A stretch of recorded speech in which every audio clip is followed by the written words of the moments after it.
हाय हाय कलसन वाली, चाचा चचियन बड़े ना, इनकरा के भगावे के पड़ी।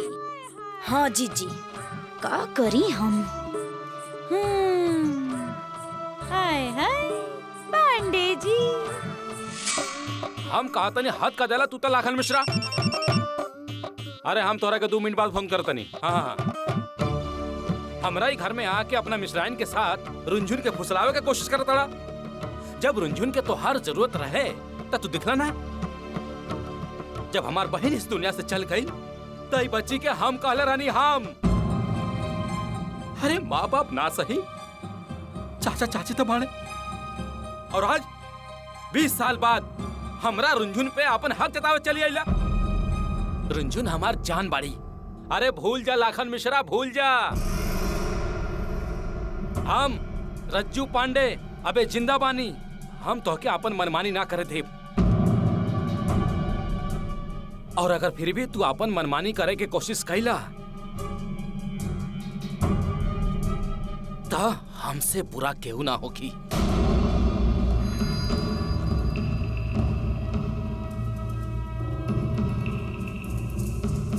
हाँ गुप्ता जी। अरे दद्दा रे, ई काका के चल गइलन। अब का होई मिश्रा जी? अब का हमनी के द्वार पे दिवाली ना होई का? हमरा के तो लागेला कि ये लोग रुंझुन के हमनी के साथ ना भेजी हैं। शादी के 30 साल हो गए, लेकिन पति के अबले पहचान ना पौलू। ऐसन काहे का? चुप, मुंह मत खोला। शरबत पिया, हमार जादू देखते जा। और हमार जादू के नाम है अम्मा। अरे का हुआ, का झांक रहे हो? 1 मिनट अम्मा। लाखन, ऐसे दरवाजे में फंसे चूहे की तरह काहे चिचिया रहे हो? देखिए अम्मा, कभी कभार का इंसान से गलती ना होखेला, मगर अम्मा आदमी जबे जागा था तबे सवेरा होत बना। अम्मा हमार भैया के निशानी के हमके दे दा अम्मा, बस। रोना धोना बंद करो, समझे? अरे हम तो चाहते हैं कि तुम रुंझुन को लेके जाओ, मगर अम्मा रज्जू पांडे रुंझुन के हमरा साथे भेजिए नहीं। अरे अम्मा, हम तो सपने में भी ना सोचले रहनी कि रुंझुन के मामा मामी ओकरा साथे गुलामन के तरह व्यवहार करियन। अरे इतना पैसा हाँ अम्मा, त एगो नौकर काहे नेको घर में रख ले। बस अम्मा हमके कुछ नहीं के कहे के, हमको हमार रुंझुन दे दी अम्मा। चुप हो जाओ, शांत हो जाओ। हम समझ गए, ये लोग रुंझुन को ऐसा ना भेजिए। एक काम करो, आज शाम को दावत है, सब लोग वहाँ फंसे होंगे, तुम चुप्पे से रुंझुन को लेके चले जाओ। कौनों से कुछ कहे सुने का जरूर नहीं, समझे? अरे रे अम्मा जी, ई का रुंझुन के का चोर लोग के जैसे ले जावे के पड़ी? हमने तो अधिकार से ले जाए के चाहत बानी। तो फिर कौनों ना भेजिए। हम जैसन कहा था वैसन करो, रुंझुन को लेके चुप्पे से चले जाओ। ठीक बा अम्मा, अब रुंझुन के कपड़ा लत्ती जल्दी से बांध दो कर। ज्यादा समय तो बाना, पार्टी शुरू होके से पहले हम रुंझुन के यहाँ से लेके चल जाए अम्मा। तब तक हम बाहर जाके जायजा ले लेत बानी कौन कहाँ पे खड़ा बा। हाँ, हम सब इंतजाम कर देते हैं। जी अम्मा। सुना मिश्राइन, तू अपन गठरी और सारा सामान समेट ला, समझ लो? हम आवत बानी। मिश्रा जी के का पता के एमे का बा? रुंझुन के असली कुंडली छुपाई के रख ले बानी।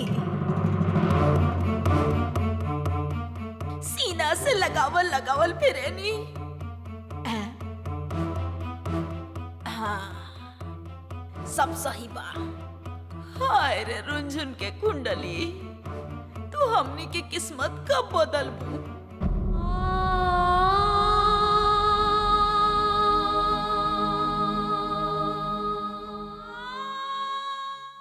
रुंझुन बिटिया, का? अबे भी ऐसन खड़ी हो? तैयार काहे नहीं हुई?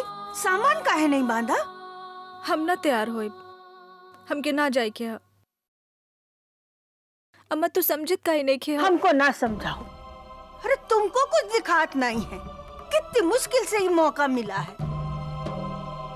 अरे त्याग बलिदान इंसानन के लिए किए जात है, हैवानन के लिए नहीं। लेकिन तुमरे मगज में कुछ घुसत ही नहीं। सामान नहीं बांध सका तो हम बांधे।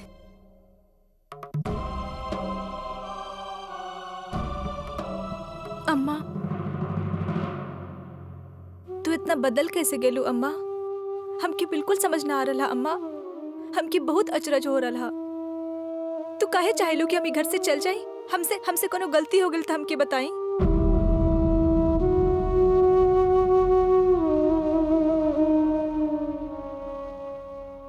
ठीक है, अगर ये सही है तो रखा हमारे सर पे हाथ और हमके बतावा, का तू सच में चाहेलू कि हम चल जाए? बोला। ये क्या बात हुई? चाहे झूठ लगे चाहे सच, हम नहीं रखी तुम्हारे सर पे हाथ। अम्मा को इतना ही जानत हो तो ये भी जान लो, हम जो करे चाहते तुम्हारी भलाई के लिए चाहते। अम्मा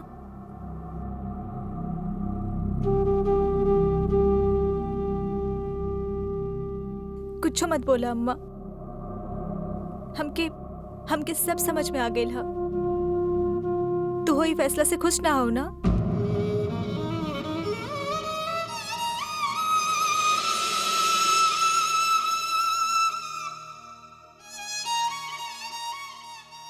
फिर भी हमके भेज रहा हो। ठीक है, अब ना टोकब तो के। बिटिया ऐसे ना कहो, एक बार हमरी जगह खड़े होके सोचो, तुम्हारी समझ में सब आ जाएंगे। देखो बिटिया, लड़की और धान एक जैसन होता है। धान को एक खेत में से ऊ खेत में लगावे जाते है और लड़की मायके से ससुराल जाते है। जैसे तुम्हारी ये बुढ़िया शादी होके पांडे परिवार में आ गई थी। बिटिया अम्मा हाथ पीला होवे के बाद घर छूटेला तक खलेला, लेकिन इतना बुरा ना लगेला, कहे कि ई बात था हर लड़की के बचपन से पता हो खेला। लेकिन हम तो वो भागा नहीं अम्मा, जकरा बेवजह ही बाहर कल जा रहा। ऐसा ना बोलो बिटिया, ऐसा ना बोलो। देखो अम्मा आज तक तुम्हारे लिए कुछ गलत की है जो आज करिए। सही के रक्षा के लिए भगवान भी गलत का सहारा लिए रहे। रावण वध, दुर्योधन वध सब ऐसे ही हुए रहे।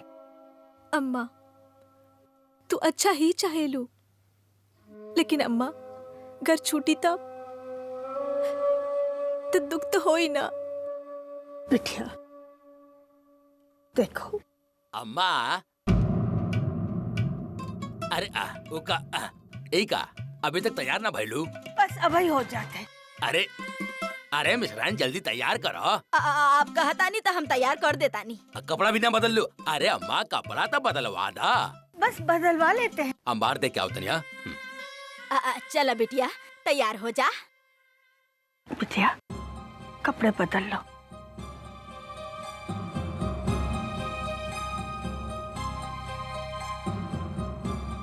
इतो हार अलमारी बा, लावा हम कपड़ा निकाल देता नहीं।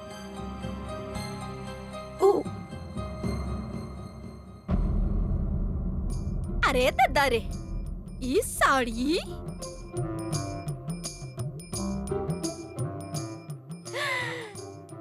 हमार मामी की साड़ी है। अता कोनो बात ना बिटिया, चाची होके मामी होके सब एक के बात बा।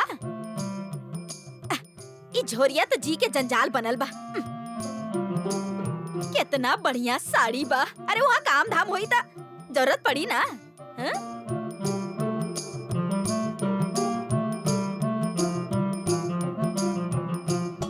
बिल्लो कुछ खैलू का?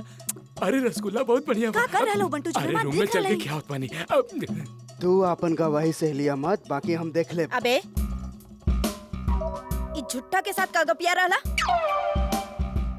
का है का चाहिए? इधर आवा। कम हमरा के तहरस हाँ आ रहा चला। कमी। हीरोइन अरे हम देखो, कहता नहीं कुर्सी हमरा हटावे रख ले खातिर बारा, कहले तो रानी जीत इते ही जा बा। हाँ अरे भाई साहब आप उधर बैठ जाइए, नाश्ता वही जा भेजवा देते हैं हम। अरे रुंझुन रुंझुन हम कहले रानी मेहमान ही जा बाने और वो कहाँ बिया? रुंझुन आय हाय पांडे जी, आपके डांट में इतना दम रहे हमरा के तो पते न रहे। पांडे जी आप तो बड़ा शक्तिशाली पुरुष निकलले। एक के डांट में मिश्रा मिश्राइन चाय के बिल में छुप गइलन चूहा जैसन। हमार चूहा तू पांडे। आय हाय पांडे जी चाय वाय पियब? अरे पिलवा दी ही मिठो जी। अरे बोझा रानी कहाँ मर गईली? अरे पांडे जी तनी ओकर कमरा में जाके देख ला ना। अरे हम वही के ढूंढत बानी।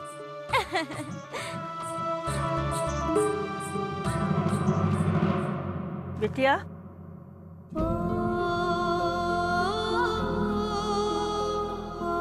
तैयार हो गई बिटिया? रुंझुन अरे रुंझुन अम्मा रजू पांडे।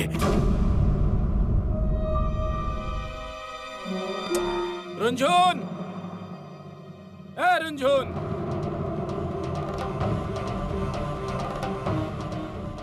अम्मा हम देखा थे। तुम ठहरो।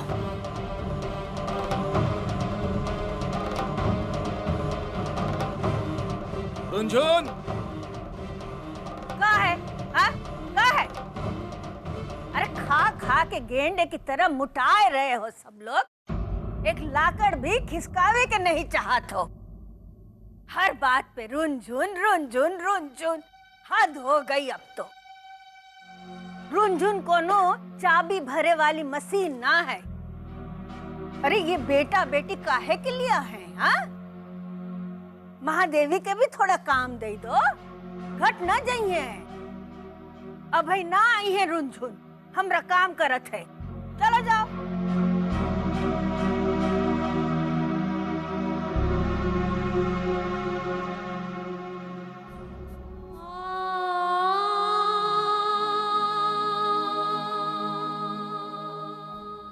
हम कब्बो न सोच ले रानी कि एक दिन अम्मा हमके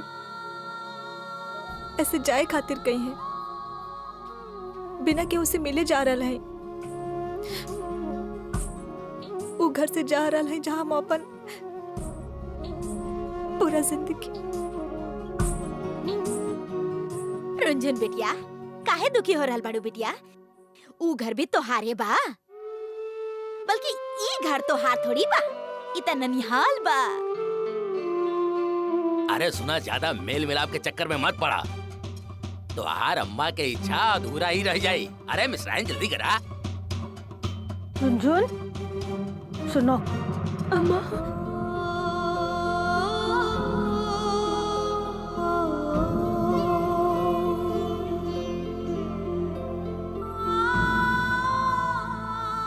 देखो बिटिया, रोना हमू को आता है, कलेजा हमरा भी है, लेकिन अभी वक्त नहीं। रोए धोए के वास्ते अभी तुम जाओ, भगवान तुम्हारी रक्षा करेंगे। चला बिटिया। से बिछड़ के लो चले, खुशबू से बिछड़ के फूलवन, दियन से बिछड़ के लो चले, खुशबू से बिछड़ के फूलवन, धड़कन से बिछड़ के सांस चली, अखियन से बिछड़ के सपनन मोरी।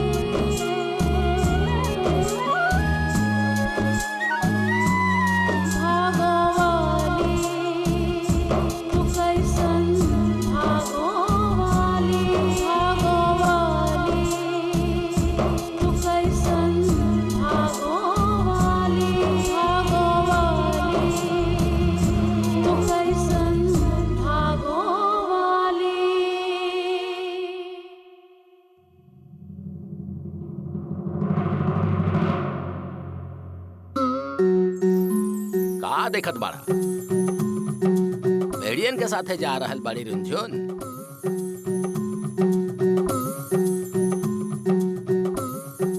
कमीना चाचा, कमीनी चाची, अब रुंझुन के घंघोर पीड़ा दी हैं। अरे निचोड़ डली हैं ओकर ओके भाग के चक्कर में। हम सही कहा तानी। आय हाय देवी बिटिया, अरे अपन दोस्त लोग के मिठाइया तो खिलवावा। हाँ हाँ माँ। आय हाय कलसन वाली नाश्ता उस्ता पूछा ही लोग। अरे जीजी अभी करवातानी। चाची, अरे आप लोग बैठल बड़े गाना उना तक आई। हाँ, अभी तक चाय हमके ना मिलल। अच्छा चाय ना मिलल? ना ना मिलल जी। ना जी। हाँ भिजवा देता नी। अरे विमला दीदी तनी चाहिए तो ले आवा। अरे अवस्थी जी आई आई। अरे भाई हम बुलाई और आप ना आई, ये तो हो ही ना सकेला। और हम आपके बता दी कि हम पढ़ावत रानी महादेवी के। अरे भाई हम पढ़ाई और उपवास ना हो, ये तो हो ना सकेला। हम पढ़ौनी और पास हो गई महादेवी। और भाई हम ही रज्जू पांडे पार्टी दे दहले। जब देखा तब भीड़ के जैसन मैं मियात रहेले। आय हाय पांडे जी, अब वो लोगन के अंदर आ जावेदा। हाँ आई भाई साहब। हाँ आई।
अरे रुक दो भैया।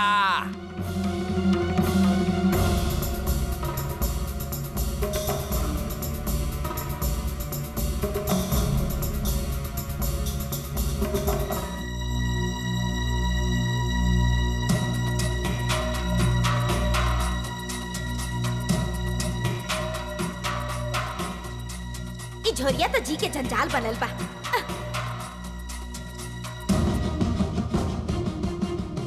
अरे हमार माई बहुते बड़ा गड़बड़ हो गए। अब इनका बताइब तो मरम्मत का करी। ए जी मिश्रा जी सुनी तनी। हाँ, एगो थोड़ा सा गड़बड़ हो गइल बा। अब कौन सा कांड कैले बाड़ू? हमार बटोरिया रहे ना, वो हम ना घर पे भुला गइल बानी। और ओमे रुंझुन के असली वाला कुंडली रहे। अरे भैया ये औरत हमका बर्बाद कर दी।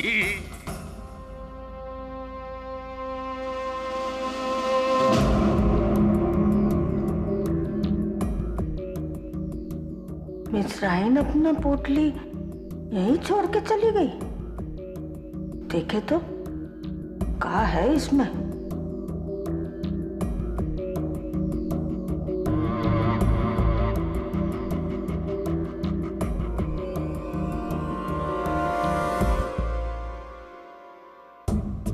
अरे ये तो हमारी बेटी की चुनरी है, रुंझुन की माँ की चुनरी।